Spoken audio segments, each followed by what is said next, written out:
किसी समय की बात है। हिमालय के एक छोटे से गांव के पास एक जंगल था जिसे लोग जादुई जंगल कहते थे।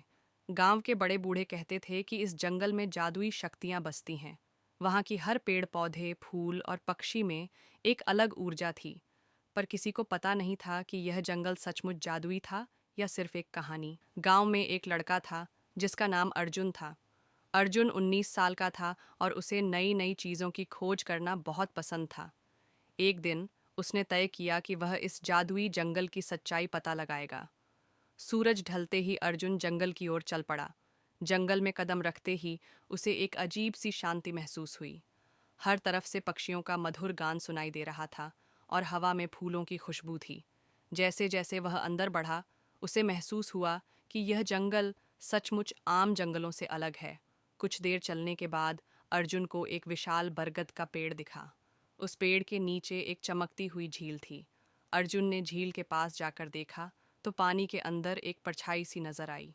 अचानक झील के पानी से एक परी प्रकट हुई। परी ने मुस्कुराते हुए कहा, अर्जुन, तुम बहुत बहादुर हो जो इस जंगल में आए।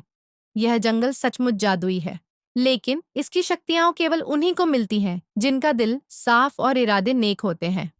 अर्जुन ने परी से पूछा। इस जंगल का राज क्या है? परी ने जवाब दिया, यह जंगल पृथ्वी का सबसे प्राचीन स्थान है। यहाँ हर जीव और हर पौधा एक साथ जुड़े हुए हैं।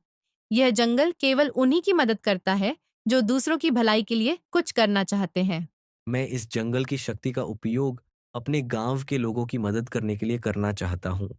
परी ने उसकी सच्चाई को परखा और कहा, तो तुम इस जंगल के संरक्षक बनोगे, पर याद रखना, जादू का उपयोग केवल अच्छे कार्यों के लिए करना। इसके बाद अर्जुन को जंगल की अद्भुत शक्तियां मिलीं।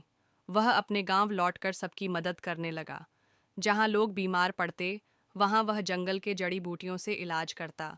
गांव में सूखा पड़ता तो वह जादुई झील के पानी से खेतों को हरियाली में बदल देता। धीरे धीरे अर्जुन और जादुई जंगल की कहानी पूरे इलाके में फैल गई। लोग अर्जुन को प्यार और सम्मान देने लगे। पर अर्जुन ने कभी उस जंगल के राज को किसी लालची इंसान के हाथों में नहीं जाने दिया। और इस तरह अर्जुन और जादुई जंगल ने मिलकर न सिर्फ गांव बल्कि पूरी दुनिया को यह सिखाया कि प्रकृति का सम्मान और सही उपयोग कैसे करना चाहिए। धन्यवाद।